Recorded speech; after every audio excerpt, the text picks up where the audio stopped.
मौजूद सजनों हक़ मौजूद जीए सिंध अॼु पाण ॻाल्हि था करियूं सिंधियुनि जी महिमान नवाज़ी जी। दादा सिंधी किताब ख़ुशहाल सिंध में लिखे थो त विरहाङे वक़्तु सुंवारी ऐं महिमान नवाज़ सिंध ॿाहिरां आयल पनाहगीरनि खे आबादी लाइ 27.5 लख एकड़ ज़मीन 99,710 घर ऐं 38,589 दुकान बख़्शिश कया।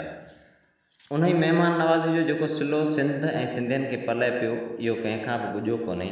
चवंदा आहिनि त नांग जो ॾंगियल नोड़ी खां बि टिजे। अॼु इहे अंग उगाड़ा थी हिते पहुतल साॻिया माण्हू मची मतारा थी सिंध में वक़्तनि फ़वक़्तनि धार सूबे जो राग आलापीनि था, जेको सिंध लाइ क़तई तौरु बर्दाश्त जोगी ॻाल्हि नाहे। उनखां पोइ आयल 30 लख अफ़गानी पनाहगीरनि बि असांजी महिमान नवाज़ी जो ख़ूब कर्ज़ चुकायो आहे। उन्हनि असांखे छा ॾिनो आहे उनजो हिकु सफ़ा सादड़ो मिसाल ॾियां त जर्मन तहक़ीक़ी इदारे ABCD मुताबिक़ कराची में सालियानो 45 मेट्रिक टन चर्स इस्तेमालु थिए थो ऐं कींझर खां कारूंझर ताईं हलंदड़ उन मंशियात जो त को काथो ई कोन्हे।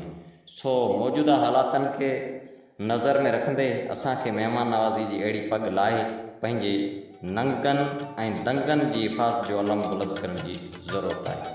तव्हांजी महिरबानी।